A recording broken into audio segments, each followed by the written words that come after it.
Hello everybody, it's Verity here from inkybutterfly.wordpress.com. Thank you very much for joining me again today. So, exciting stuff, what it is for me. If you saw my product haul, I was super excited to try this bundle out and give it a whirl. So, I am using today the Best Year bundle, which is a lovely stamp set with lots of great sentiments, things for Dad, there's some thank you, there's even something for Christmas on there, so a really nice sentiment stamp set, and that's bundled together with the Best Plaid builder dies. So there are 2 dies in the package that look like this, so they look really super unexciting in the packet, but they cut these lovely elements that you can put together to make a plaid background, which I thought was really super cool. And of course you can play with colour, so you know, magenta madness in tartan or plaid. Don't know whether there's a difference between tartan and plaid, but anyway, so yeah, I was really excited to play with that. So this is this version, and I'm going to cut it the other way around. I'm going to have pink in the background with the blue over the top for the one I'm going to prepare with you today.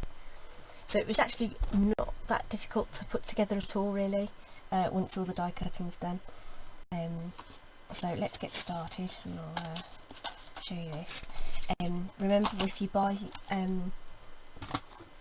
stamps and dies as bundles, you do save 10% on the total price. So that's worth the money. And also don't forget, our joining offer means you can select an additional free bundle, so this could be one of the bundles that you decide to add. Okay, so I have been adding this fine piece over the top of the solid piece. Or I guess you could do it the other way around. I just don't feel like it pops out enough. Let's stick with what we know.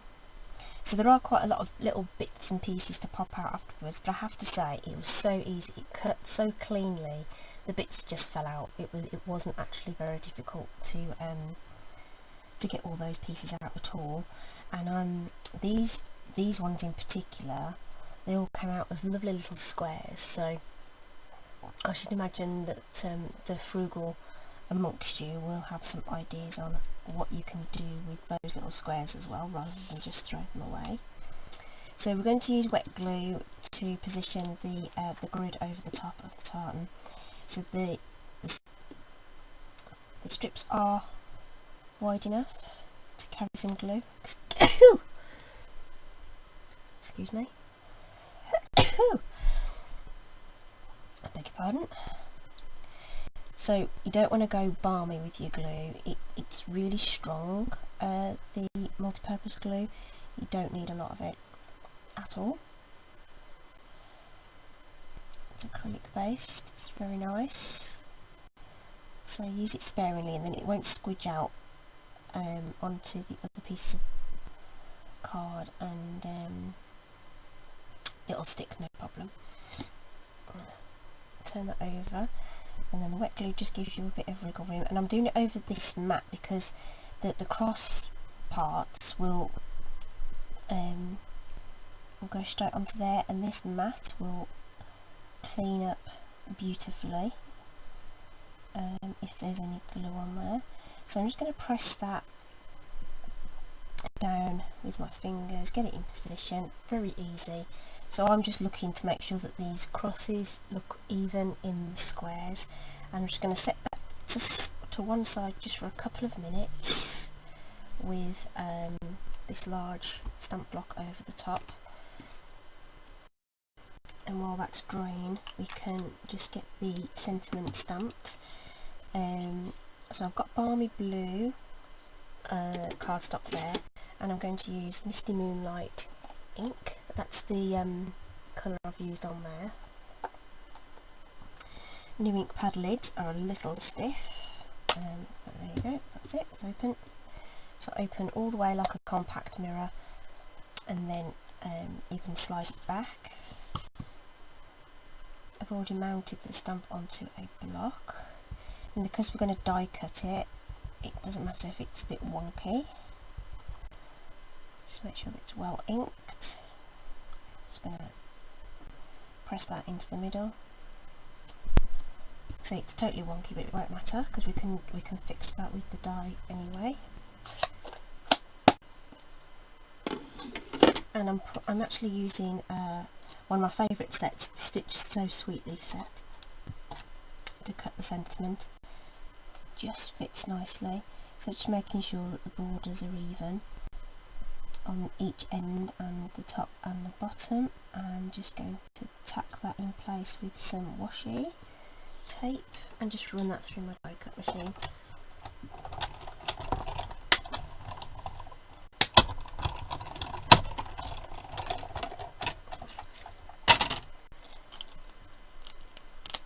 And there we go.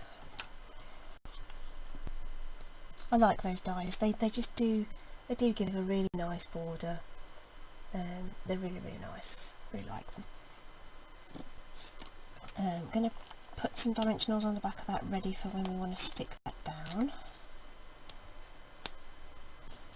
Okay, so that's ready to go. And the other thing I've got is a length of ribbon. I cut about, it's about 10 inches long. This is the in colour ribbon that's come out. This is the Misty Moonlight, kept it all nice texture to it. So it's all matchy-matchy.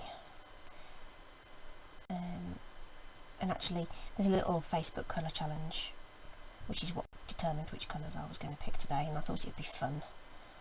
A fun way to use the plaid in a different way rather than using some of the more traditional colours. So there's my bow ready to go as well. I don't cut tails off until I'm ready. So that should have stuck nicely by now.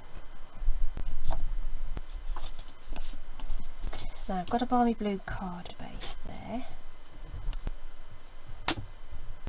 Now it's going to be wide enough. Let's just check the I'm just going to flip it over because there will still be just a little dab of, yeah, so the first time I cut it, it was just a little long, but this has come out exactly the right size around the edge, so I just wanted to just double check that before I committed to sticking that down. So there's nice big spaces on these pink squares to lay some glue. Just going to make sure the edge ones in particular, I've got something down the edge just so that it doesn't lift up. So I'm just, again, don't need loads, and the skinny layer is tacked down enough. I didn't feel the need to add any additional glue to the back of those. So I'm just carefully positioning that to get a nice even border on my card base. I'm just going to press over those squares. I just want to give that a press just for a minute. Only take a couple of seconds. Okay, that should be grand. So all that's left to do is to add the sentiment. So this layering, it isn't completely flat, so just to be sure I'm just adding a bit of glue onto the back of my dimensionals just to give them a little extra security, and I'm going to put that somewhere around there, press it down firmly, and then the bow will be stuck on with a glue dot. Really great for sticking down bows. Press it against the dot and it just comes away, and we can add that to that corner. And once I'm happy with that, I can trim away those tails with my nice sharp scissors.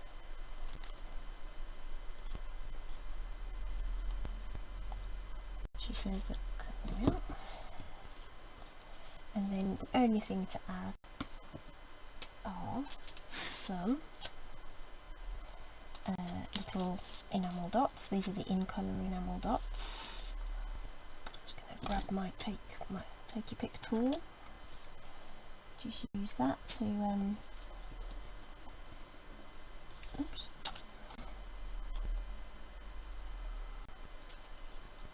Lift those off the backing paper.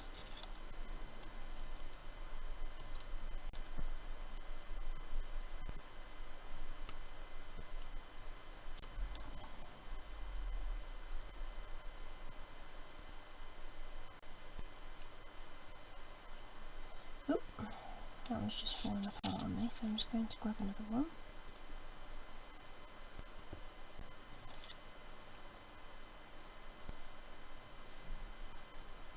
Where are we sticking this one?